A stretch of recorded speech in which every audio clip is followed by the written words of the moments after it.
Je vous propose de reprendre donc avec le deuxième cours de la journée, et donc le 8e dans cette série Programmer égale démontrer, la correspondance de Curry-Howard aujourd'hui. Et donc on va parler de techniques de step indexing, donc de comptage de pas en bon français, que j'ai déjà brièvement mentionné à la fin du cours précédent, et qui en fait sont une poursuite, une extension des techniques à base de relations logiques, dont on avait déjà un tout petit peu parlé avant le 19 décembre, là, dans le cours sur la paramétricité. Donc je vais reprendre un petit peu ce qu'on avait dit. Donc à l'époque, on avait introduit la relation logique comme un outil pour raisonner sur la paramétricité, sur l'indépendance vis-à-vis des représentations. En fait, on va voir qu'il y a encore d'autres utilisations. Et comme j'étais peut-être allé un peu vite, je vais me permettre de reprendre certains éléments. En plus, on va utiliser des relations logiques dans un cadre un petit peu différent, dans un cadre purement opérationnel. Donc une relation logique, c'est une famille de relations R indexées par un type T entre 0, 1, 2 ou plusieurs programmes, ou dénotations de programmes. Et la caractéristique essentielle des relations logiques, c'est que deux fonctions sont reliées au type T flèche S, si et seulement si elles envoient des arguments qui sont reliés au type T sur des résultats qui sont reliés au type S. D'accord. Et par exemple, donc si on suppose que la relation sur le type des entiers, c'est l'égalité, deux fonctions des entiers dans les entiers sont reliées si elles sont extensionnellement égales. Vous les appliquez sur le même entier, vous obtenez le même résultat entier, même si elles peuvent être différentes, au sens d'avoir des algorithmes différents.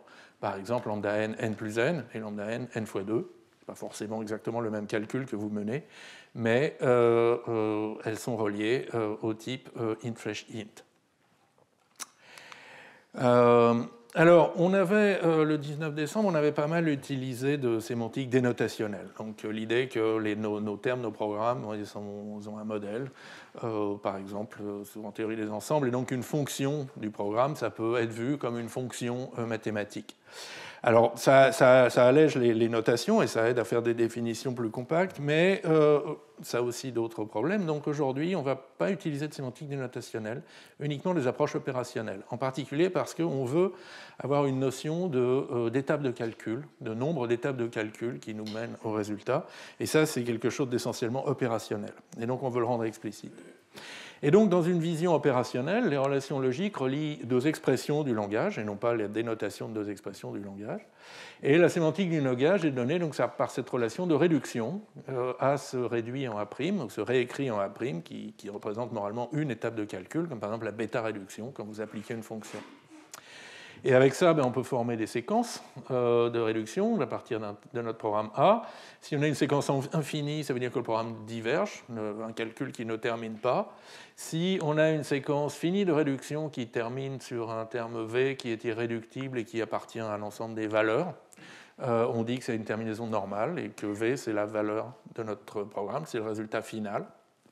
Et puis, on peut aussi avoir des séquences de réduction qui s'arrêtent sur un terme irréductible, mais qui n'est pas une valeur. Par exemple, le 1 appliqué à 2. Si vous avez un nombre entier vu comme une fonction, et appliqué à un terme 2, ça ne peut pas se réduire, mais ça n'est pas non plus un résultat valide de programme. Donc on dit qu'on a une terminaison en erreur.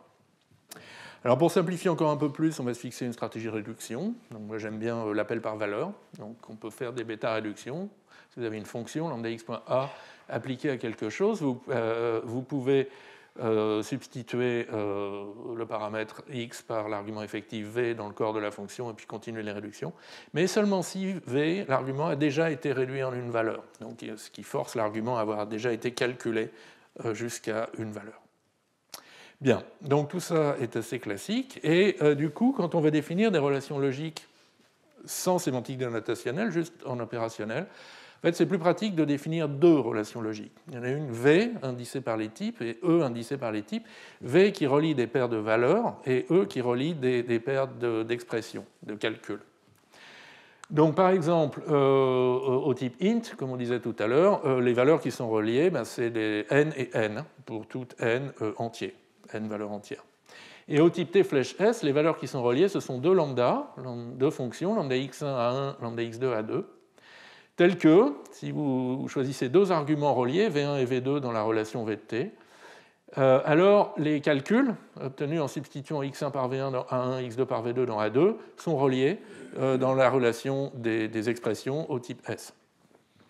Et maintenant, qu'est-ce que ça veut dire que deux expressions sont reliées, deux calculs sont reliés? Donc A1 et A2 sont reliés si A1 se réduit en un terme B1 irréductible, alors A2 se réduit en un certain terme B2, et B1 et B2 sont reliés en relation, sont reliés comme valeur. Alors la définition, qu'est-ce qu'il faut remarquer? Bon, la définition reste bien fondée par récurrence sur T. Si vous expansez la définition de E de S ici, vous voyez que V de T flèche S ne dépend que de V de T et de V de S. Donc il n'y a pas de problème de circularité dans cette définition. Qu'est-ce qu'il faut dire d'autre?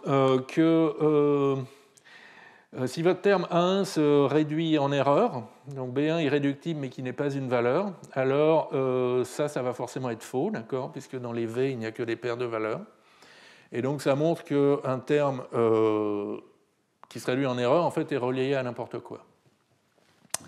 Une troisième remarque, c'est que c'est une définition un peu dissymétrique par rapport aux définitions qu'on avait faites en sémantique opérationnelle, dénotationnelle. Par exemple, donc c'est A2 qui imite les réductions que A1 peut faire. Si A1 ne termine jamais, d'accord, A1 ne se réduit jamais en un terme irréductible, tout ça est vrai de manière évidente, de manière vide, d'accord. Et donc un terme qui diverge est relié à n'importe quel terme aussi. Donc on a une petite dissymétrie, mais qu'on peut rectifier en fait en reliant à la fois A1, A2 et A2, A1, par exemple. Et là, ça nous redonne une équivalence. Bon, mais j'avance un petit peu trop vite. Donc on peut montrer le théorème fondamental des relations logiques, qu'on avait vu le 19 décembre, qui est qu'un terme bien typé, interprété dans deux environnements reliés, vous donne deux calculs reliés. Donc si votre terme A a le type T sous des hypothèses xi de type Ti, vous substituez, donc vous interprétez xi par vi d'un côté, v'I de l'autre, avec vi, vi' qui sont reliés. Alors vous obtenez deux calculs qui sont différents, deux interprétations différentes de A, mais qui sont reliés dans la relation E de T. Et un corollaire de ça, donc c'est l'équivalence contextuelle, qui est une propriété qui est souvent difficile à montrer, mais si vous avez que A1, A2 et A2, A1 sont reliés au type T, comme calcul, alors pour tout contexte C qui va vous donner un entier à la fin, C de A1 s'évalue en n, si et seulement si C de A2 s'évalue en n. D'accord. Et après, il y a plein d'autres corollaires qu'on avait vus le 19 décembre et qu'on ne va pas trop réutiliser aujourd'hui. Si on ajoute des types abstraits dans la relation logique, on obtient l'indépendance vis-à-vis des représentations d'un type abstrait.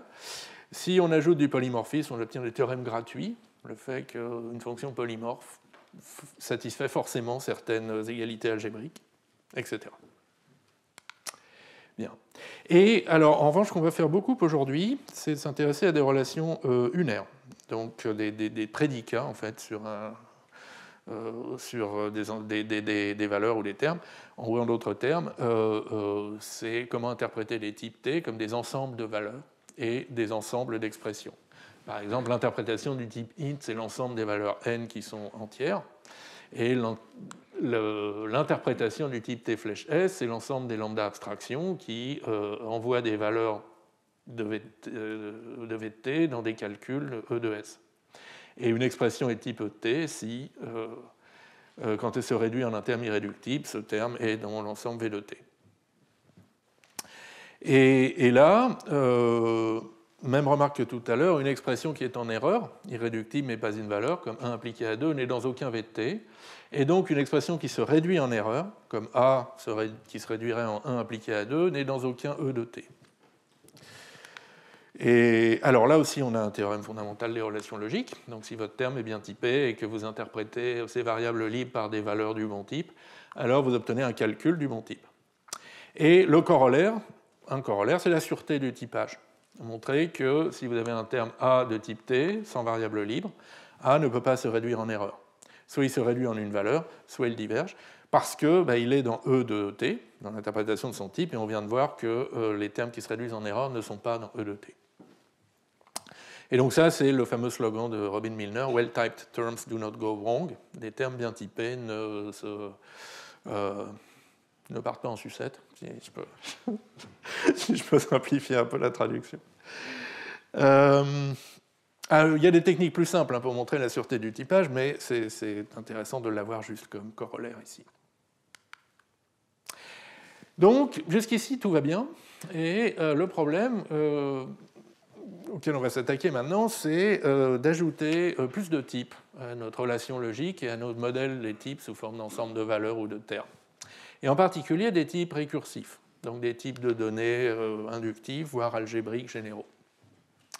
Alors, si nos types de données sont non récursifs, c'est facile. Par exemple, c'est facile d'ajouter le produit, t croix S, et la somme, t plus S. Les valeurs de type t croix S, c'est les paires, VW, les couples VW, tels que V est une valeur de type T, W une valeur de type S. Les valeurs de type T plus S, donc c'est soit l'injection 1 d'une valeur V qui est dans V de T, soit l'injection 2 d'une valeur W qui est dans V de S. D'accord ?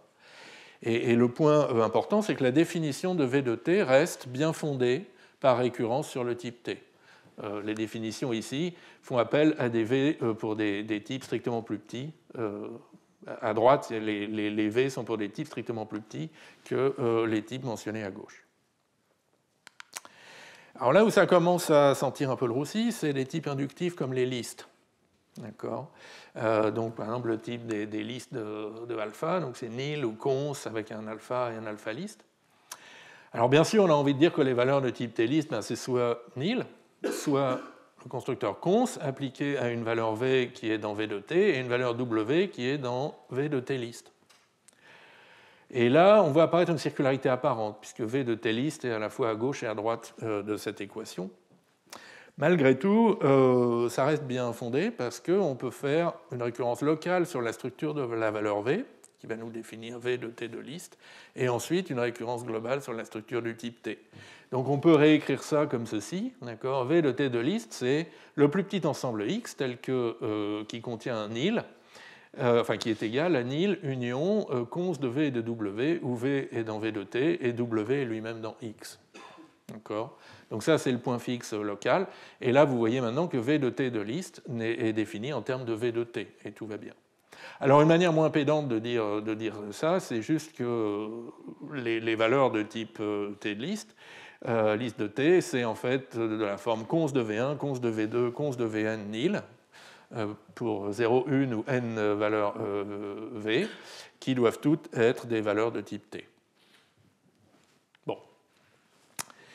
Mais là où on a un vrai problème, c'est avec des types récursifs qui ne sont pas inductifs, donc qui ont des occurrences qui ne sont pas strictement positives dans les types des constructeurs. Et alors l'exemple typique, c'est ce type, lame, qui a un constructeur lame et qui porte une fonction des lames dans les lames. Donc lame, ça veut dire lambda, et en fait, ce type, on l'a déjà rencontré plusieurs fois, il est isomorphe au lambda calcul pur. D'accord ? Et donc maintenant, si on essaye d'écrire une définition pour V de lame, ça se passe très très mal. Donc les valeurs de type lame, c'est le constructeur lame appliqué à des fonctions f qui doivent être sémantiquement de type lame flèche lame, c'est-à-dire le constructeur lame appliqué à des lambda x.a, tel que pour tout v dans v de lame, a où x devient v est dans e de lame. Et là, on a une vraie circularité qu'on ne sait pas éliminer au niveau de v de lame, d'accord, qui apparaît en plus en position négative, contravariante, dans l'expression qui définit lui-même. Donc cette définition n'en est pas vraiment une, c'est une équation de point fixe. On ne sait pas la résoudre dans les ensembles, pour des raisons c'est pas très clair. En général, il y a des problèmes de cardinalité. Qu'on peut résoudre dans d'autres catégories, par exemple dans les domaines de Scott. Donc les domaines de Scott permettent de construire un domaine D infini qui est effectivement isomorphe à D infini, aux fonctions continues de D infini dans lui-même. Et donc on peut chercher de l'inspiration de ce côté-là. Mais donc c'est pas ce qu'ont fait Andrew Appel et David McAllister à la fin des années 90. Donc Andrew Appel, donc il avait ce projet qui s'appelait Foundational Proof Carrying Code, donc où l'idée était essentiellement de typer des codes de bas niveau, du langage machine, en utilisant des types de haut niveau, des types de ML ou de système F ou de F oméga ou plus. Et en plus, et donc pour ça, il voulait essentiellement interpréter les types comme des ensembles, alors pas de valeurs de haut niveau, mais plutôt d'objets de la machine, d'adresses mémoire, de code machine, etc.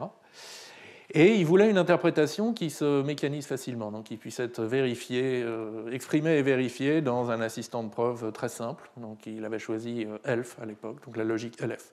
Donc en gros, il ne voulait pas faire de la théorie des domaines ou des choses comme ça. Il voulait rester avec des techniques complètement élémentaires et syntaxiques. Et donc, lui, Andrew Appel et David McAllister ont eu cette idée brillante qu'on peut fonder la définition des ensembles V de T, non pas par récurrence sur la structure de T, mais par récurrence sur autre chose. Ça peut être un autre paramètre, en l'occurrence un entier, et cet entier représente un nombre d'étapes de réduction. C'est le nombre maximal d'étapes de réduction qu'on se permet de faire pour évaluer des expressions ou pour appliquer des valeurs ou examiner des valeurs, appliquer des valeurs qui sont des fonctions, déstructurer des termes construits. Et donc la technique, alors le E parle d'un modèle indexé des types récursifs, mais la technique est passée dans l'usage sous le nom de step indexing, le comptage de pas, le comptage d'étapes de calcul. Alors, je vais essayer de vous donner un peu plus d'intuition avant de vous montrer les équations. Donc, qu'est-ce que ça veut dire sémantiquement qu'une expression A est de type int, le type des entiers? La réponse habituelle, c'est de dire, bon, si A se réduit en un entier, un nombre entier, ou si A diverge, alors oui, A est bien de type int. En revanche, si A se réduit en erreur, ou en une valeur qui n'est pas un entier, une chaîne de caractères, une lambda abstraction, donc non, A n'est pas de type int, c'est clair. Et alors la réponse à pas compter, la réponse avec comptage de pas, ça consiste à se dire, bon, on va se donner un nombre, un entier k, un nombre d'étapes de calcul k. Et si en k étapes au plus, A se réduit en un entier ou n'atteint pas une forme normale, on va dire que oui, A semble de type int pour k étapes. On n'en est pas encore complètement sûr, parce que si A n'a pas atteint de forme normale en k étapes, peut-être qu'à la k plus unième étape, A va se réduire en une chaîne de caractères, et là on verra bien que non, ce n'est pas un entier et ça ne va pas. Mais en k étapes, A semble de type int. Jusqu'ici, tout va bien. En revanche, si en k étapes au plus, A s'est déjà réduit en erreur ou en une valeur qui n'est pas un entier, là on peut conclure immédiatement que A n'est pas de type int. Et finalement, on va dire que A est type int si A semble de type int pour k étapes, k étant arbitraire. N'importe quel nombre d'étapes, A semble de type int. Et donc ça donne cette définition formelle, qui est un petit peu difficile à lire, et ce n'est que la première d'une longue série, donc essayez, restez avec moi. Donc on va noter A flèche KB pour dire A se réduit vers B en K étapes de réduction. D'accord ? Donc K bêta réduction par exemple. Et maintenant on va définir donc VK de T, donc l'ensemble des valeurs qui semblent être de type T en K étapes au plus. Alors pour les entiers, ça n'a pas changé. Les valeurs de type int, c'est les entiers n, pas de problème. En revanche, les valeurs de type t flèche s en k étapes, donc c'est des fonctions, lambda x.a, telles que, pour tout nombre d'étapes j inférieur à k, si on l'applique à une valeur v qui est dans vj de t, on obtient un calcul, x devient v, qui est dans ej de s. Donc on a diminué le nombre d'étapes de calcul d'au moins 1, et on va voir pourquoi immédiatement après. Et pour finir, en fait j'aurais dû commencer par ça, qu'est-ce que c'est qu'un calcul de type t pour k étapes? Donc c'est une expression qui semble de type t pour k étapes. Donc c'est une expression a qui, si elle se réduit en b en j étapes, j étant maximum k, en un b irréductible en j étapes, alors le b en question est une valeur de type t pour le nombre d'étapes qui restent. Donc si on l'observe pour k moins j étapes. Donc là, il y a un petit jeu très subtil sur la manière dont on divise notre capital k de nombre d'étapes de calcul. On peut en utiliser j pour réduire b en un b irréductible.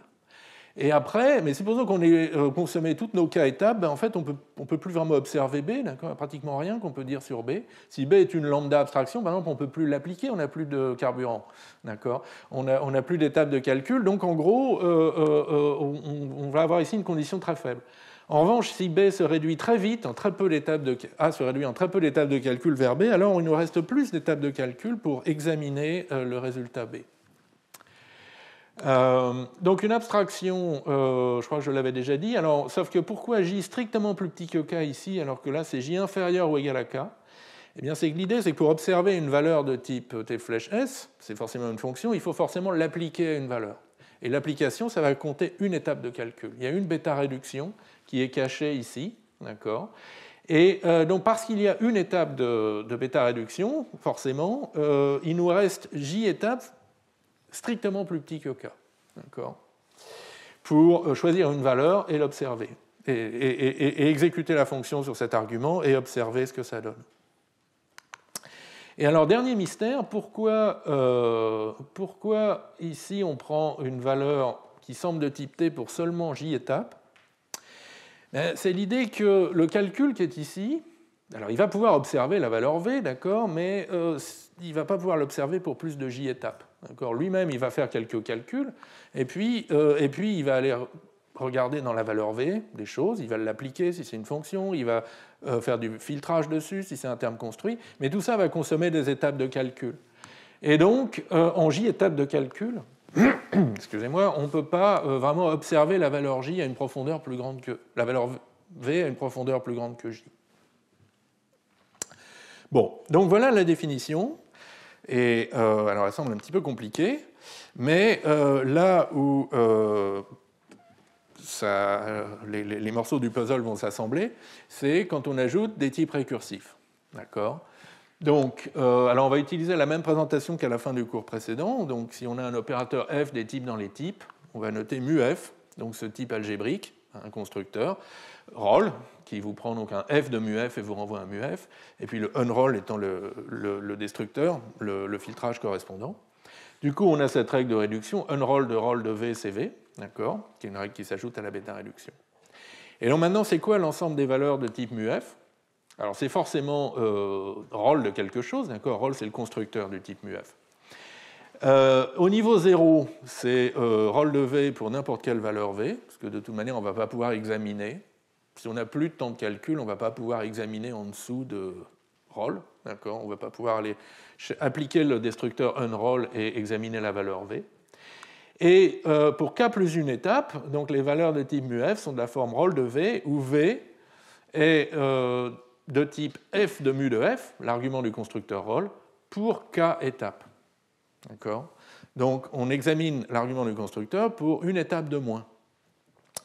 Et du coup, la définition des v de k de t n'est plus bien fondée par récurrence sur t, parce que ici, f de mu de f, ça peut être arbitrairement grand comme type, ça peut contenir mu de f en particulier. Donc on n'est plus bien fondé par récurrence sur t. C'est ce qu'on a vu par exemple pour les lambda termes, la lame égale lame flèche lame. Mais on est bien fondé par récurrence sur k. Et alors c'est ça qui est vraiment le résultat très très fort. Donc ici c'est évident, d'accord, le v de k plus 1 est défini en termes de v de k. Mais c'est vrai aussi pour le type T flèche S, parce qu'ici on utilise des V de J et des E de J qui utilisent des V de J et des E de J pour J strictement plus petit que K. Et E de J lui-même, il utilise V pour des choses qui sont encore inférieures ou égales à J, donc strictement plus petites que K. D'accord ? Donc maintenant, tout est bien fondé par récurrence, non plus sur le type, mais sur ce paramètre K, qui est le nombre maximal d'étapes de calcul. Donc, mission accomplie. Andrew Appel et David McAllister ont leur modèle des types récursifs. Mais on va voir qu'il y a plein d'autres applications. Alors, une application, donc, le fameux type des lambda termes purs. Donc, D, c'est mu de lambda t, t flèche t. Ça vous donne un type D qui est isomorphe à D flèche D. Et donc, sans surprise, donc c'est quoi les valeurs de type D au niveau 0? C'est des rolls de n'importe quoi. Et des valeurs de type D au niveau k plus 1, c'est roll de lambda abstraction, lambda x.a, pourvu que ces lambda envoient des valeurs de type VJ de D vers des calculs de type EJ de D, pour J plus petit que K. Et c'est le J plus petit que K qui évite la circularité qu'on avait tout à l'heure. D'accord ? Alors, les principales propriétés de ces choses-là. D'abord, il y a une propriété de décroissance. Si vous donnez, si J est inférieur ou égal à K, donc si tout ce qui est dans... Pardon, qu'est-ce que je suis en train de dire là ? Oui, une valeur qui est type T pour K étapes et aussi de type T pour J étapes, où J est inférieur ou égal à K. Même chose pour un calcul, une expression. D'accord ? Donc, moins on se donne d'étapes et plus nos ensembles de valeurs sont grands et d'expressions sont grands, d'accord ? Parce que moins on peut les observer finement. En revanche, si au contraire on augmente le nombre d'étapes K, on les observe de plus en plus finement. On a une compatibilité avec les réductions, donc si A se réduit en B, alors A semble de type T pour K plus une étape, si et seulement si B semble de type T pour K étapes. D'accord ? Et la différence, c'est parce qu'il y a une étape de plus qui nous mène de A vers B. Et puis, on peut montrer l'équivalent du théorème fondamental, mais toujours avec des indices. Donc, si vous avez un terme A de type T sous certaines hypothèses sur les variables libres, xi, x1, xn, vous remplacez les variables libres par des valeurs qui sont dans les vk de ti, et vous obtenez un calcul qui est dans les ek de t, et ce pour n'importe quel ek. Alors, je vais vous esquisser un cas de la démonstration, non pas que la démonstration est très importante ou très difficile, c'est surtout pour montrer le genre de comptabilité qu'on est obligé de faire sur ces nombres de pas. À la fois montrer que c'est des raisonnements élémentaires, à la base d'inégalités entières, et de montrer aussi que c'est un peu fatigant quand même. Donc, il y a un des cas du théorème fondamental, qui est le cas de l'application. Si vous avez un terme A, un calcul A qui semble de type T flèche S pour K étapes, un terme B qui semble de type T pour K étapes, il faut montrer que l'application à appliquer à B semble de type S pour K étapes. Et donc, on est mené à examiner des réductions de l'application AB en un terme irréductible et compter le nombre d'étapes. Alors, je vous affirme que les réductions, elles commencent par réduire A en quelque chose et B en quelque chose. Et comme A semble d'un type flèche, il va forcément se réduire en une lambda abstraction. B va forcément se réduire en une valeur. Donc là, on peut continuer à réduire par une bêta-réduction. Et puis, on peut encore faire quelques étapes de réduction pour arriver à un terme irréductible D. Donc au total, on a fait n étapes pour réduire A en une lambda, m pour réduire B en une valeur, une pour faire la bêta-réduction, et p pour atteindre notre terme irréductible. Donc notre nombre d'étapes de réduction J, c'est n plus m plus 1 plus p, et J est inférieur ou égal à K. Et maintenant, il faut montrer que notre terme irréductible semble bien être une valeur de type S pour Q étapes, où Q c'est K moins J. Et en fait, il faut juste utiliser intelligemment nos hypothèses de récurrence. Donc on sait que lambda x.c est une valeur de type t flèche s pour k-n étapes, ou moins. Et en fait, on a juste besoin de savoir que c'est de type t flèche s pour p plus q plus une étape. Et faites-moi confiance, p plus q plus 1, c'est inférieur ou égal à k-n, donc ça marche. De même, la valeur v, elle est de type t pour k-m étapes au plus, et donc en particulier pour p plus q étapes. Et maintenant, en mettant ces deux choses ensemble, on obtient que la substitution de x par v dans le corps de la fonction est un calcul qui semble de type S pour p plus q étapes. Et donc, vu qu'il se réduit en terme irréductible d en p étapes, le terme irréductible est une valeur de type S pour q étapes, c'est QFD. Donc ça marche, j'ai fait que des raisonnements entiers élémentaires, mais c'est insupportable. D'accord, M, N, 1, P et Q, ça fait quand même beaucoup de paramètres entiers. Alors, on peut tout à fait étendre l'approche aux relations logiques binaires. Je vous le montre juste, mais pour montrer qu'il n'y a vraiment pas de difficulté. Donc maintenant, nos relations sont paramétrées par donc, un K et un type et sont des ensembles de paires, donc relient deux valeurs. Les entiers, c'est les paires NN pour n'importe quel entier. Les fonctions, c'est des paires de lambda. oui, il y a une petite erreur ici. Pour un type récursif, c'est des paires de la forme roll de V1, roll de V2. Et finalement, donc pour les expressions, donc deux expressions A1 et A2 sont reliées, semblent être reliées au type T pour K étapes. Donc si je réduis A1 en B1 irréductible en J étapes, je peux réduire A2 en B2 en un nombre quelconque d'étapes et obtenir B1 et B2 qui sont reliés. Et il y a une dissymétrie, là encore une fois, qui est voulue, entre on contrôle le nombre d'étapes de réduction de A1, mais on se donne un nombre quelconque d'étapes de réduction de A2 pour obtenir une valeur B2 qui va correspondre à la valeur B1 qu'on a obtenue ici. Et c'est intentionnel, c'est ça qui permet de mettre en relation des fonctions qui vont faire des nombres variables qui vont différer sur le nombre d'étapes de calcul, parce qu'ils n'implémentent pas le même algorithme, mais qui calculent la même chose. D'accord ? Voilà. Et alors maintenant, je voudrais vous montrer une autre formulation du step indexing où justement on n'a plus, ou presque plus, à compter des nombres entiers, des nombres d'étapes, mais en échange, on se place dans une logique modale avec une modalité plus tard, qu'on a déjà vue tout à l'heure. Donc, revenons sur cette définition de EK de T, l'ensemble des expressions A qui semblent de type T en K étapes. Donc là, on considère J étapes de réduction, J étant entre 0 et K, issues de A. Mais en fait, on peut juste considérer deux cas. Il y a zéro réduction, c'est-à-dire que A est irréductible, ou il y a une réduction issue de A. Parce que si A est irréductible, A est dans EK de T si et seulement si A est dans VK de T. Et si A se réduit en une étape vers B, A est dans EK de T si B est dans EK-1 de T. D'accord ? Alors il y a un cas K égale 0, ou d'ailleurs je me suis trompé ici.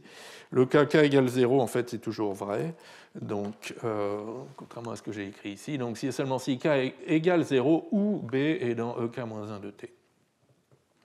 Et alors pourquoi cette remarque ? C'est parce que du coup on peut définir EK de T différemment, en disant que c'est l'ensemble des A qui, s'ils sont irréductibles, appartiennent à VK de T, et s'ils se réduisent en B, alors B appartient à EK-1 de T, avec par convention donc E-1 de T, ce qui est tous les termes.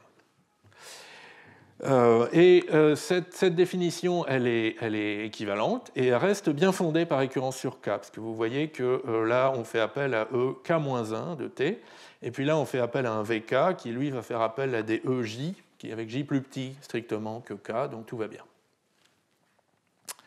Bon, j'ai dit ça, je n'ai pas encore dit grand-chose, mais maintenant on va introduire la modalité plus tard. Donc on va noter, pour le moment c'est juste une notation, plus tard de E, comme une famille indexée par des entiers. Et donc plus tard de E de K plus 1, c'est E de K, et plus tard de E de 0, c'est tous les termes. Donc, on peut réécrire une fois de plus notre EK de T comme ceci. Et dans le cas récursif, c'est B qui appartient à plus tard de E de K de T. Et alors, si on joue au même petit jeu avec les valeurs, donc plus tard de V de K plus 1, c'est V de K, plus tard de V de 0, c'est toutes les valeurs, ben, les deux cas qu'on avait pour les types récursifs, il fallait distinguer 0 et K plus 1, se réécrivent en un seul cas modal. Donc Vk de mu f, c'est l'ensemble des valeurs roll de V, où V est une valeur qui est dans plus tard de V de K de f de mu de f. D'accord ? Bon. Encore une petite réécriture. On peut réécrire le cas des fonctions. Vk de t flèche s en utilisant notre modalité plus tard.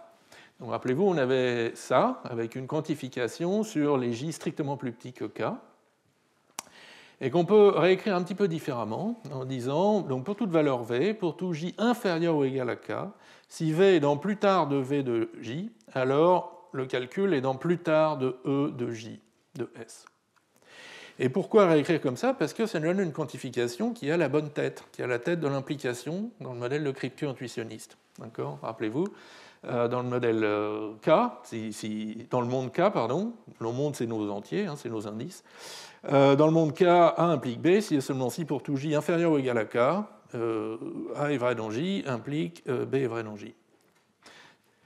Et donc, on peut enfin assembler les morceaux du puzzle en rendant le paramètre K le nombre d'étapes complètement implicite, parce qu'on s'est placé dans cette logique du topos des arbres qu'on a vu au cours précédent, et celle qui a cette modalité plus tard, qui permet de faire des raisonnements modaux ou temporels ou sur le nombre d'étapes de calcul qu'il nous reste à faire, sans expliciter ce nombre. D'accord ? Donc maintenant, on définit ET et VT juste par des équations qui ne sont plus indicées par K. Donc V de int, c'est l'ensemble des n entiers. V de t flèche s, c'est l'ensemble des lambda abstractions, lambda x.a, tel que pour toute valeur v, si v est dans plus tard de v de t, a de x, ou x devient v, est dans plus tard de e de s. Les valeurs du type récursif mu f, c'est les valeurs roll v, où v est dans plus tard de v de f de mu de f. Et les termes de type e de t sont des expressions qui, si elles sont irréductibles, sont dans v de t, et si elles se réduisent en b, alors b est dans plus tard de e de t. D'accord ? Donc j'ai dit des plus tard, mais j'ai plus dit d'indice EK. Et alors pourquoi cette définition elle reste bien fondée ? C'est pourquoi ce n'est pas juste des équations, c'est une vraie définition. C'est parce que E et V sont définis en termes de plus tard de V et plus tard de E. Donc on peut voir ça comme une espèce de point fixe, d'une fonction qui, étant donné plus tard de E et plus tard de V, va vous donner E et V. Et eh bien, la règle de Loeb, rappelez-vous, c'est à partir de plus tard de A, je peux montrer A. En fait, c'est l'opérateur de point fixe qui nous dit qu'il y a un unique point fixe pour ça, et qui définit E et V de manière non ambiguë. D'accord ? Donc on a remplacé des récursions par des entiers, récursion habituelle par des entiers, sur des entiers, par une récurrence de Loeb qui fait intervenir la modalité plus tard. Ah oui, alors je vous rappelle donc la règle de Loeb, d'accord, plus tard de A implique A. Si plus tard de A implique A, alors A est vrai. Et la démonstration constructive de ce truc-là, c'est un opérateur de point fixe. Quelques autres propriétés utiles de la modalité, en particulier qu'elle commute avec les connecteurs et ou implique. Du coup, il y a une variante de la règle de Loeb que j'aime appeler la récurrence de Loeb. Si pour montrer A implique B, vous pouvez supposer que plus tard de A implique plus tard de B. C'est ça votre hypothèse de récurrence supplémentaire. Et alors, application, exemple d'application. On va refaire le lemme qui correspond au cas, à un des cas du théorème fondamental des relations logiques, le cas de l'application. Donc maintenant, on veut montrer, dans notre logique modale, que si A est une expression de type T flèche S et B est une expression de type T, enfin appartient à E de T, alors A appliqué à B appartient à E de S. Donc on fait une récurrence de Loeb. L'hypothèse de récurrence, c'est que le théorème est vrai pour plus tard de E, Et maintenant, au lieu de compter les étapes de réduction, on fait juste une analyse de cas. Est-ce que A se réduit ou est irréductible ? Est-ce que B se réduit ou est irréductible ? Si A et B sont irréductibles, A est dans V de T flèche S, donc A est une lambda, B est dans V de T, est une valeur. Donc B est aussi dans plus tard de V de T, ça c'est une propriété générale de la modalité plus tard, vous pouvez toujours l'appliquer. Donc C où X devient V est dans plus tard de E de S, ça c'est la définition de V de T flèche S. Et par ailleurs, A appliqué à B se réduit en une étape en C où X devient V, donc A appliqué à B est bien dans E de S.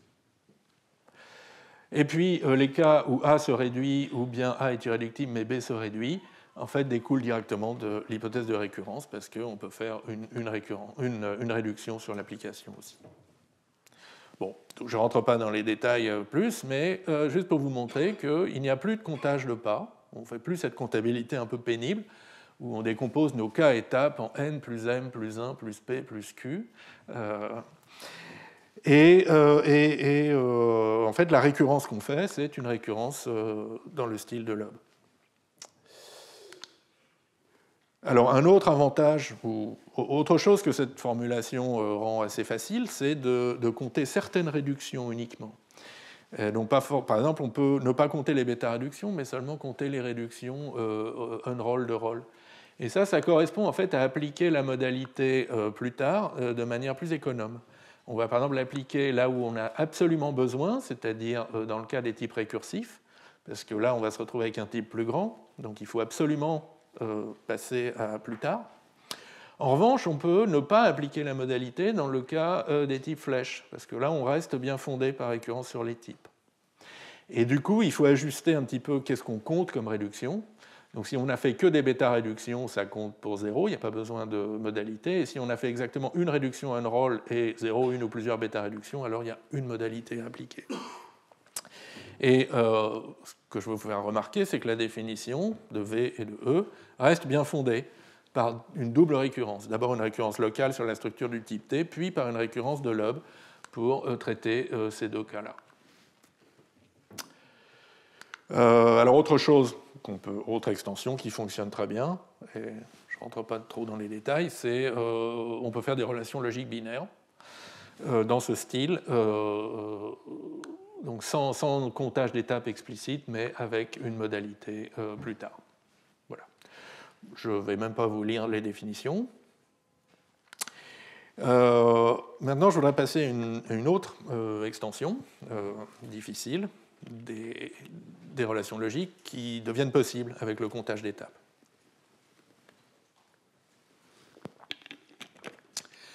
Donc, l'extension, c'est l'état mutable.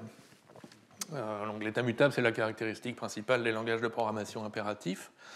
C'est la capacité de modifier en place une structure de données déjà construite, une variable déjà définie par affectation. D'accord. Alors, qu'est-ce que je veux dire par en place ? Par exemple, la concaténation de deux listes, donc dans le style C, d'accord. Donc en C, une cellule de liste, un raccord avec un pointeur, le tail, la queue, c'est un pointeur vers une autre structure, ou c'est nul s'il n'y a pas de, si c'est la dernière cellule. Et pour concaténer une liste L et une liste M, en fait, on avance dans la liste L jusqu'à ce que le champ tail soit égal à nul. Et vous voyez, on le fait par affectation successive dans la variable L. Et puis on finit par affecter dans le champ tail de L, de la dernière cellule, on remplace le nul par le M qu'on nous a donné, et ce qui connecte les deux listes. Maintenant, L se poursuit par M. Bon. Voilà, donc de la belle programmation impérative, comme on n'en verra pas très souvent dans ce cours. Et donc une présentation de ces choses-là, quand on fait de la sémantique, ou même quand on programme dans des langages comme les langages de la famille YAML, comme Camel, c'est les références. Donc une référence, c'est juste une cellule d'indirection mutable. Vous pouvez voir ça comme un tableau à un élément. Et du coup, en combinant des références avec d'autres structures de données immuables, fonctionnelles, on obtient des structures de données mutables.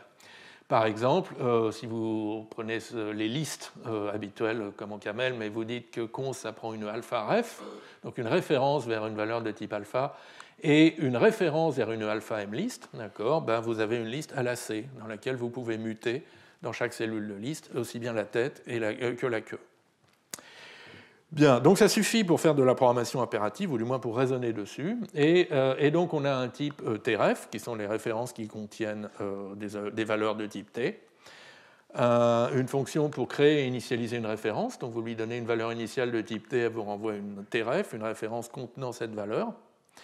Un opérateur de déréférencement, point d'exclamation, qui vous renvoie la valeur courante contenue dans la référence. Et un opérateur d'affectation, vous lui donnez une référence et une nouvelle valeur, et il stocke cette nouvelle valeur dedans. Bon, donc voilà pour les références, et pour leur donner une sémantique. Alors c'est un petit peu délicat, une sémantique par réduction, c'est un petit peu délicat, parce que si on fait juste des bêta-réductions, comme d'habitude, on ne rend pas compte du partage d'une même référence entre une lecture et une écriture. Par exemple, à gauche, ici, donc je crée une nouvelle référence, initialisée à 1, je la lie à la variable R, et je l'utilise deux fois. Une première fois pour affecter 2 dans la référence, une deuxième fois pour lire la référence. Donc je m'attends à avoir 2 comme résultat. En revanche, si je fais une bêta-réduction, si je remplace R par ref de 1 dans le reste du calcul, là je me retrouve avec deux références différentes. Ici, je crée une référence initialisée à 1 dans laquelle je mets 2. Là, je crée une autre référence initialisée à 1 que je déréférence et j'obtiens 1. Donc j'ai perdu le partage, donc la sémantique n'est pas bonne. Et la solution, c'est de mettre un niveau d'indirection supplémentaire dans la sémantique. Donc il y a cet adage qu'en informatique, tout problème peut se résoudre avec un niveau supplémentaire d'indirection. Donc là, le niveau d'indirection supplémentaire, c'est de dire que les références vont s'évaluer en des adresses, petit l, locations en anglais. Vous pouvez voir ça comme des entiers dans la mémoire vive de votre ordinateur. Vous pouvez voir ça comme des identifiants d'une autre classe. Et on va avoir un état mémoire, petit m, qui est une fonction finie des adresses dans les valeurs, qui, donc pour chaque référence, enregistre la valeur courante. Un peu comme la mémoire vive de votre ordinateur. Et du coup, la sémantique opérationnelle va réduire des configurations, des paires d'un terme A et d'un état mémoire M. Et donc voilà les règles de réduction typiques. Alors, quand on a des réductions comme la bêta-réduction qui ne changent pas l'état mémoire, qui sont pures, l'état mémoire ne change pas, d'accord. En revanche, seule la partie A de la configuration AM change. Et en revanche, les trois règles pour les références font intervenir l'état mémoire M. Donc, créer une nouvelle référence, évaluer ref de V, c'est choisir une adresse L qui n'est pas déjà utilisée dans l'état mémoire M, la renvoyer comme valeur pour ref de V, et ajouter dans l'état mémoire une entrée L contient V. Déréférencer une adresse, c'est aller chercher sa valeur dans l'état mémoire courant. Et affecter une valeur V à une adresse L, c'est changer le contenu de la case L dans M et mettre V à la place. Bon. Voilà. Alors maintenant, donc ça c'est la sémantique opérationnelle qu'on va utiliser. Et maintenant, comment est-ce qu'on peut raisonner dessus, en particulier raisonner à la manière des relations logiques et de l'idée qu'un type, interpréter les types par des ensembles de valeurs. Donc là, on a un petit problème pour raisonner sur les états mémoire. Mettre des types sur les états mémoire parce qu'un état mémoire, c'est un objet qui est très hétérogène. Ce n'est pas comme une liste Camel ou un tableau Camel où toutes les cases ont le même type. D'accord ? Vous pouvez très bien avoir deux adresses différentes qui contiennent deux valeurs de types différents. D'abord, j'ai fait une référence vers 1, donc qui contient une case mémoire qui contient un entier. Ensuite, je fais une référence vers une chaîne de caractères et j'ai une case mémoire qui contient une référence vers une chaîne de caractères. Et donc, pour typer l'état mémoire, on va avoir besoin de quelque chose en plus, et qui s'appelle un type d'état mémoire, et qui est une fonction finie des adresses dans les types. De même qu'un état mémoire est une fonction finie des adresses dans les valeurs. Bien. Alors, dans un premier temps, on va dire que le type associé à une adresse, c'est un type syntaxique. C'est juste une expression de type, et non pas un type sémantique, un ensemble de valeurs, comme on a vu tout à l'heure, parce que c'est plus compliqué. Donc, si on a juste des types syntaxiques, on comprend assez bien ce qui se passe. En particulier, le fait que le type M de L d'une adresse valide L doit rester le même tout au long de l'exécution. D'accord ? Parce que sinon, on pourrait casser la sûreté du typage. Par exemple, on pourrait commencer par affecter 1 dans une case mémoire L et dire « mais oui, tout va bien, puisque le type associé à L, c'est int ». Puis si on pouvait changer ce type un peu plus tard et dire « ah ben non, finalement, le type associé à L, c'est un type de fonction, int/int », alors des refs de L appliqués à 2 seraient moralement bien typés, et pourtant ça revient à appliquer 1 à 2, et donc à faire un calcul mal typé. Donc le type M de L d'une adresse valide ne doit pas changer. D'un autre côté, M lui-même peut changer, puisque quand on alloue une nouvelle référence L, il va bien falloir rentrer une donnée supplémentaire dans grand M, qui est le type du contenu de la nouvelle adresse. Et donc on a un ordre dans ce type d'état. M peut évoluer en M', où M' contient M, qui est que le domaine de M' doit contenir au moins le domaine de M, donc toutes les adresses valides dans M le restent encore dans L'. Et justement, pour toutes ces adresses qui étaient valides dans M, M' et M sont d'accord, associent le même type à la référence.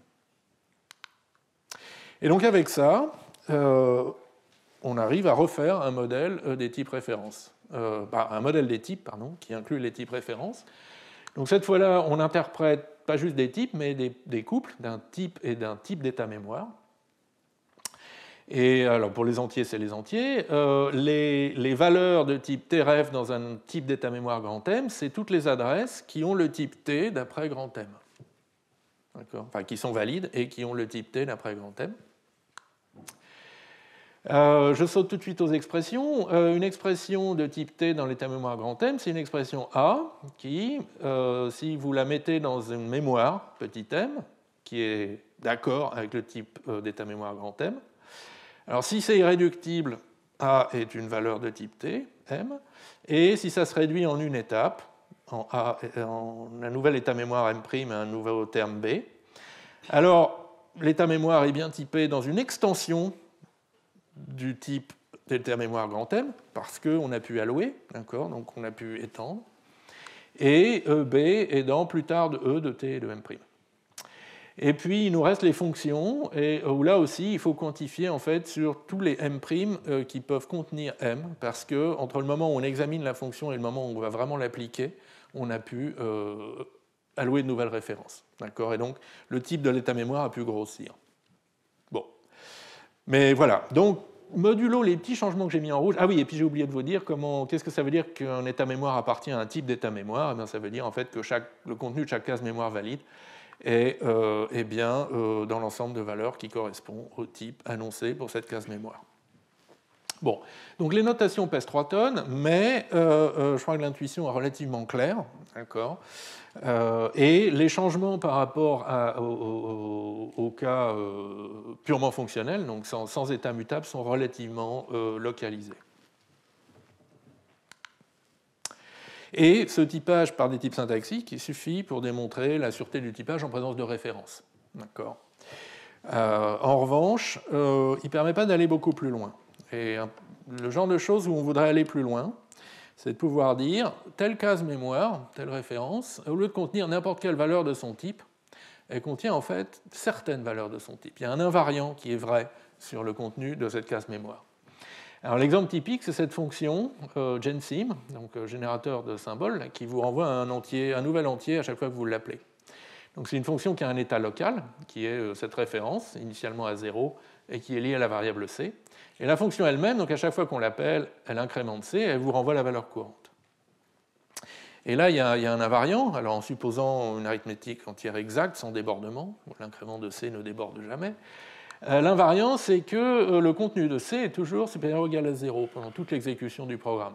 Parce que c'est vrai de la valeur initiale, et cet invariant est préservé par cette fonction qui est la seule à pouvoir accéder à cette référence. Bien.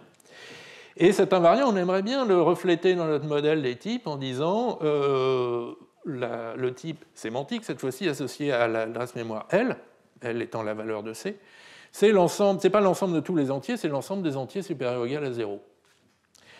Mais pour ça, il faut changer nos types d'état mémoire. Ce n'est plus des fonctions finies des adresses dans les types syntaxiques, dans les expressions de type, il faut que ce soit des fonctions finies des adresses dans les types sémantiques. Moralement, des ensembles de valeurs. Sauf que non, un type sémantique, ça n'est plus un ensemble de valeurs. Parce que les valeurs qui sont des références, les valeurs qui sont des fonctions, on ne peut pas les interpréter juste comme ça, il faut aussi un type d'état mémoire pour les interpréter. Et donc, un type sémantique, d'accord, c'est pas juste un ensemble de valeurs, c'est plutôt une fonction des types mémoire vers les ensembles de valeurs. Et donc, on tombe là encore une fois sur une circularité. Un type sémantique, c'est une fonction type même flèche ensemble de valeurs. Type même, c'est une fonction finie des adresses dans les types sémantiques. Et donc, on voit que type sémantique fait intervenir type sémantique en position négative dans sa propre définition, ce qui n'est pas évident. Donc, encore une fois, il n'y a pas de solution dans les ensembles à cause de problèmes de cardinalité, en gros, et sans doute une solution dans les domaines, mais comme on n'a pas envie de faire une théorie des domaines, on va plutôt utiliser du step indexing ou de la modalité plus tard pour avoir une solution facile, ou relativement facile. Et l'idée essentielle, c'est que accéder au contenu d'une référence, ça consomme une étape de calcul. D'accord ? Et donc, quand vous dites qu'une référence a le type tref sémantiquement, pour k étape, ça veut dire que son contenu a le type t, sémantiquement, pour k-1 étape. Ça suffit. D'accord ? Et c'est donc ça qui va nous aider à casser cette circularité. Le type SEM, le type sémantique associé à une adresse L, peut être plus tard, peut être un cran moins précis que le type sémantique que l'on est en train d'essayer de construire. Et donc si on a un comptage de pas explicite, ça veut dire en fait que type sem et type mem, c'est des familles de types. Ce n'est pas le même type pour chaque indice, d'accord, mais c'est des familles de types qui sont définies par cette récursion. Donc type sem au niveau k, c'est type mem au niveau k, flèche p de val. Type mem au niveau k plus 1, c'est des fonctions finies des adresses dans type sem au niveau k. Et puis type mem au niveau 0, de toute manière, on n'ira jamais examiner parce qu'on n'a plus d'étape de calcul. Donc on peut dire que c'est une fonction finie des adresses dans un type arbitraire. Le type unit, par exemple, a un élément. Et cette famille de types, en fait, c'est la solution de l'équation suivante exprimée avec la modalité plus tard. Type sem égale adr, fonction finie des adresses dans plus tard de type sem, flèche, ensemble de valeurs. Parce que dans cette logique du topos des arbres, on peut définir plus tard et faire des récurrences de l'up sur des types quelconques, d'accord, pas juste sur des propositions logiques, etc. Et donc on peut faire un plus tard sur un type, et la solution, en fait, ça va nous donner des familles de types indexées par le nombre d'étapes de calcul, indexées par le monde courant. Et du coup, on arrive en fait à exprimer une relation logique unaire qui n'est pas trop affreuse et qui a des types sémantiques cette fois-ci et non plus des types syntaxiques. Et en fait, ça change très peu de choses. Donc une référence T, une adresse mémoire L est une TRF si, alors il faut quand même que l'ensemble des valeurs possibles, telles que le type de l'état mémoire M nous le donne, soit inclus dans l'ensemble des valeurs possibles du type T. C'est ça qui va nous donner la sûreté du typage, mais il peut être plus petit. Et l'autre chose à observer, c'est que donc maintenant, oui, faut réintroduire des opérateurs de troncature. Donc on avait vu l'opérateur next qu'on avait vu très très vite à la fin du cours précédent. Donc next, c'est ce qui vous permet de passer d'un type A à un type plus tard de A, d'accord. Et donc en particulier, quand vous appliquez M de L, qui est un type sémantique, vous l'appliquez à un monde, à un état mémoire, un type de l'état mémoire qui est un cran plus tard, donc qui est next. D'accord. Vous devez introduire cet opérateur next pour respecter le typage, et c'est cet opérateur next qui aussi fait que toute cette définition est bien fondée, encore une fois par un point fixe de lobe. Et de même, il y a le même genre de petite subtilité quand vous dites ce que ça veut dire qu'un état mémoire M' peut être obtenu par extension à partir de M. M', il est plus tard que M, et donc en fait ce que vous dites, c'est que pour les adresses qui existaient déjà, le type plus tard, M' de L, c'est le next du type que vous aviez avant. Donc le type peut changer un petit peu pendant l'exécution, moralement, il peut devenir plus précis, mais, parce qu'on a plus d'étapes de calcul pour l'examiner. Mais c'est tout. C'est le seul changement qui est possible.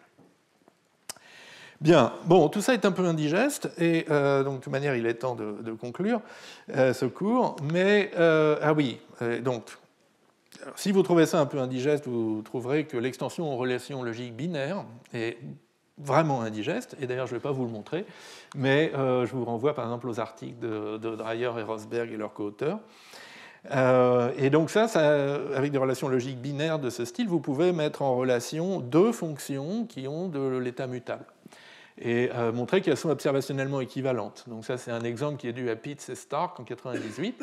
C'est deux variantes du Jensen de tout à l'heure, up et down. Up incrémente son compteur local à chaque appel.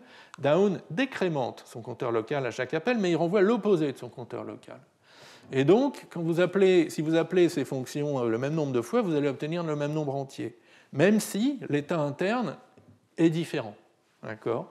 Et pour raisonner sur cette fonction, il faut en fait relier les valeurs aux adresses L1 et L2 de ces deux références par une relation qui dit que c'est toujours de la forme n moins n. N est l'opposé de n pour tout entier n positif.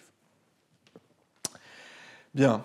Et donc, plus généralement, on voit qu'il y a une espèce de rapprochement progressif entre, donc, d'un côté, les relations logiques pour langage d'ordre supérieur avec état mutable, et de l'autre, les logiques de programme. D'accord ? Logiques de programme qui, à l'origine, sont pour des langages impératifs du premier ordre. Quand je dis logique de programme, je pense aux logiques de Hoare, vous savez, précondition, postcondition, invariant, ou ces extensions, la logique de séparation concurrente. Donc d'un côté, historiquement, ces logiques de programme sont pour des programmes du premier ordre, il n'y a pas de fonction d'ordre supérieur. Et historiquement, les relations logiques sont pour des langages purs, mais traitent parfaitement l'ordre supérieur. Et donc, ce que je vous ai montré là, c'est par exemple pour raisonner des équivalences là-dessus, c'est un début de rapprochement entre ces deux approches et un exemple récent de convergence très très forte entre ces deux approches, donc c'est IRIS, qui est un cadre général pour définir des logiques de séparation concurrente à l'intérieur de Coq, mais qui inclut également des modalités, plus tard et pour toujours, qui permettent de traiter ces aspects fonctions d'ordre supérieur, qui manquent dans la logique de séparation concurrente originale. Voilà. Un jour, peut-être l'an prochain, peut-être dans 2 ans, j'aimerais faire une série de cours sur les logiques de programme, justement, pour revenir sur ces aspects-là. Voilà, donc je termine avec juste un peu de bibliographie, si vous voulez aller plus loin, donc les articles fondateurs, les reformulations à base de logique modale. Et puis, donc, si j'ai piqué votre curiosité sur IRIS, il y a un bon tutoriel qui est disponible en ligne, que vous allez voir. Voilà, je vous remercie.